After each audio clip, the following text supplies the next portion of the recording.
Let's be honest, the global economy is a bit like a Jenga tower right now, precariously balanced and honestly just one wrong move away from complete disaster.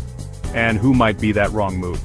Well, let's just say if the United States economy were a person, it would be wearing noise-canceling headphones, totally oblivious to the whispers of please don't sneeze on us, please don't sneeze on us, coming from the rest of the world. Because, the reality is, if America gets a sniffle, the rest of the world tends to come down with something much worse. A United States recession, even a mild one, could send shockwaves through the global economy, pushing vulnerable countries right to the edge of a cliff. So, in the spirit of responsible disaster tourism, we're taking a look at 10 countries that are essentially hanging on for dear life right now, hoping the United States economy can just hold it together a little longer. Buckle up, folks. This is going to be a bumpy ride. First up, we've got El Salvador, a country that decided to go all in on Bitcoin like it's a late-night poker game with the rent money. Now, we're not saying Bitcoin is a bad idea, but when your country's economic stability is more volatile than the price of Bitcoin itself, you might want to diversify your portfolio just a tad. See, El Salvador relies heavily on remittances, that cash their citizens send back home from the United States. But if a recession hits, and those American jobs dry up, well, those remittances are going to dry up faster than a margarita in the desert sun. And if that wasn't enough, El Salvador also has a bit of a debt problem. And by bit of a problem we mean they owe a lot of money to people who are not known for their forgiving nature. A United States recession could easily push El Salvador into a full-blown debt crisis, leaving them begging for a bailout from the International Monetary Fund, which is basically the economic equivalent of asking your ex for a loan after you said you were totally over them. Add to that the potential for social unrest when people realize their Bitcoin investments are about as valuable as a screen door on a submarine, and you've got yourself a recipe for, well, let's just say it wouldn't be pretty. Next, we're heading over to Egypt, a country with a history as rich and fascinating as its ancient pyramids. But unlike those sturdy stone structures, Egypt's economy is looking a little shaky these days. For starters, they're heavily reliant on foreign aid and investment, which tends to disappear faster than a pharaoh's tomb after Indiana Jones gets his hands on it, when the global economy takes a downturn. And speaking of things that disappear quickly, let's talk about Egypt's foreign currency reserves.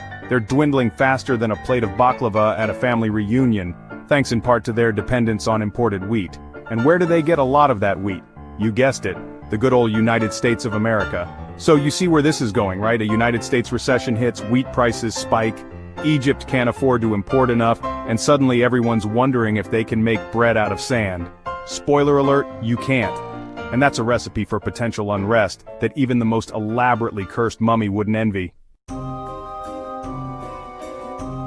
Hold on to your hats, folks, because we're about to enter the economic danger zone with Lebanon. This is a country that's already in the midst of a financial meltdown so severe, it makes the Titanic look like a minor boating mishap. We're talking hyperinflation, currency devaluation, and shortages of basic necessities like fuel and medicine. It's the kind of situation where you'd be forgiven for thinking the apocalypse had already started and everyone just forgot to tell Lebanon. And what does Lebanon desperately need to pull itself out of this economic abyss? Well, for one thing, a stable supply of United States dollars. But guess what's not so stable when the United States economy goes into a tailspin? You guessed it again, the value of the United States dollar. So, as if things couldn't get any worse for Lebanon, a United States recession would be like throwing gasoline on an already raging dumpster fire. We're talking even more severe shortages, potentially even more rampant inflation, and a humanitarian crisis that could make the current situation look like a walk in the park. Let's shift our attention to Pakistan, a country that's no stranger to political turmoil and economic uncertainty. Imagine, if you will, a government teetering on the brink of collapse, a growing population with dwindling resources, and a foreign debt that could make even the most seasoned accountant break out in a cold sweat. Now picture all of that happening while the global economy is doing its best impression of a collapsing souffle. Not exactly a recipe for stability, is it? Pakistan is currently grappling with twin deficits, both fiscal and current account, which is economists speak for they're spending way more money than they have.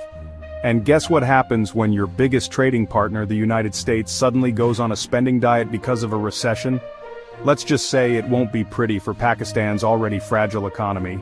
We're talking potential default on their debt, skyrocketing inflation, and a level of economic hardship that could make the plot of a Dickens novel seem cheerful.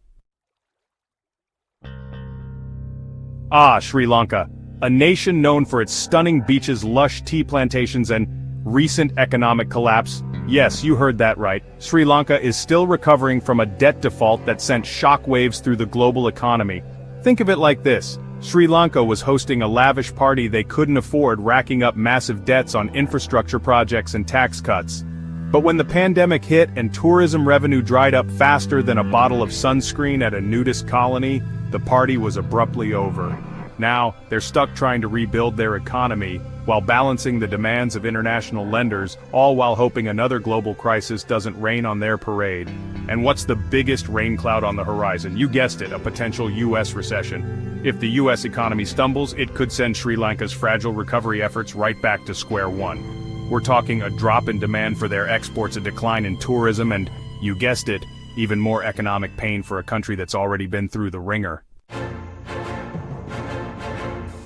Hold on tight, folks, because we're about to dive into the wild world of Turkish economics, where the currency is about as stable as a unicycle on a tightrope, and the central bank seems to have a rather loose interpretation of the term monetary policy.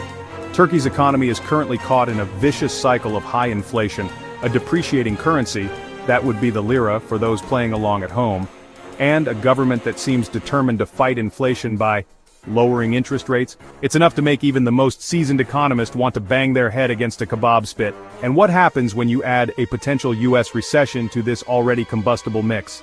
Well, let's just say, it's not going to magically stabilize the lira or inspire confidence in Turkey's economic management. We're talking about the very real possibility of a full-blown currency crisis, capital flight on a scale that would make a flock of migrating birds look like an amateur hour, and a banking sector that could find itself in more trouble than a fez in a hurricane.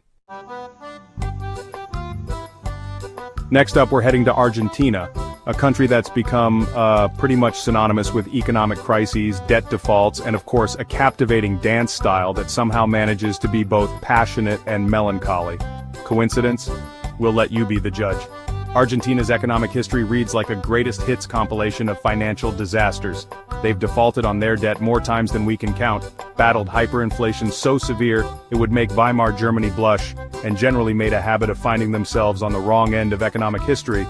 And as much as we'd love to say this time is different, well, a potential United States recession doesn't exactly bode well for Argentina's economic prospects. They're still grappling with sky-high inflation, a currency that's about as stable as a house of cards in a wind tunnel, and a government that seems to be perpetually one misstep away from another full-blown economic meltdown. Add to that the fact that a United States recession would likely mean lower demand for Argentine exports, and you've got yourself a recipe for, well, let's just say it wouldn't be a tango on a rose-petal-strewn dance floor. Let's journey now to Nigeria, Africa's most populous nation, and a country that's often described as a giant with untapped potential. And while that potential is certainly there, it's often overshadowed by corruption, inequality, and an over-reliance on oil exports that would make even the most enthusiastic Texan blush. See, Nigeria's economy is a bit like a car that's had its engine replaced with a giant oil drum. It might look impressive for a while, but it's not exactly built for long-term sustainability, or, navigating speed bumps. And what's the biggest speed bump on the horizon right now? You guessed it, a potential US recession. See, when the US economy slows down, so does its demand for oil. And when demand for oil drops, well, let's just say it doesn't exactly send oil prices skyrocketing. For a country like Nigeria, which relies on oil exports for a significant chunk of its revenue, a drop in oil prices is about as welcome as a swarm of locusts at a picnic. We're talking potential budget shortfalls, a decline in government services, and, you guessed it, increased social unrest in a country that's already grappling with its fair share of challenges. Next, we're heading to Honduras, a country that's no stranger to economic hardship, gang violence, and a heartbreaking exodus of its citizens seeking a better life elsewhere. And while the reasons behind these issues are complex and multifaceted, there's one factor that looms large over Honduras's economic prospects: remittances. For those who aren't familiar with the term, remittances are the money that migrants send back to their home countries. And in Honduras, remittances make up a significant portion of the economy. We're talking about a lifeline for millions of families, a source of income that puts food on the table, clothes on backs, and roofs over heads. But here's the catch. Remittances are only as reliable as the economies of the countries where those migrants are working. And guess which country happens to be the largest source of remittances to Honduras? You guessed it, the good old US of A. So, if the US economy goes into a recession and those American jobs dry up, those remittances could slow to a trickle. And for a country like Honduras, that's not just bad news, it's a potential economic catastrophe. Finally, we arrive in Bangladesh, a country that's become a global hub for garment manufacturing, thanks in no small part to its low wages and ability to churn out made in Bangladesh, but often destined for American closets, clothing at a staggering pace. Now, there's no denying that Bangladesh's garment industry has lifted millions of people out of poverty and transformed the country's economic fortunes. But it's also created a situation where Bangladesh's economic fate is deeply intertwined with the whims of American consumers. And guess what tends to happen when American consumers tighten their belts because of, say, a recession? They buy less stuff, especially non-essential items like, say, that 10th pair of jeans they definitely didn't need. So, if the US economy goes into a recession and demand for Bangladesh's garment exports plummets, it could send shockwaves through the country's economy. We're talking potential factory closures, mass layoffs, and a level of economic hardship that could unravel decades of progress. So, there you have it, folks. 10 countries currently staring into the abyss of a potential US recession. And while these nations are undoubtedly among the most vulnerable, it's important to remember that a US recession wouldn't be some contained economic hiccup. It would send ripples of economic pain across the globe, disrupting trade, rattling financial markets, and potentially pushing other countries closer to the brink. In our interconnected world, economic stability is a team sport, and right now, the US might be the player about to fumble the ball. Whether these countries can weather the storm depends on a complex web of factors, from their own economic policies to the actions of international institutions. But one thing's for sure, a US recession would be a stark reminder that when America sneezes, the rest of the world better grab a hazmat suit.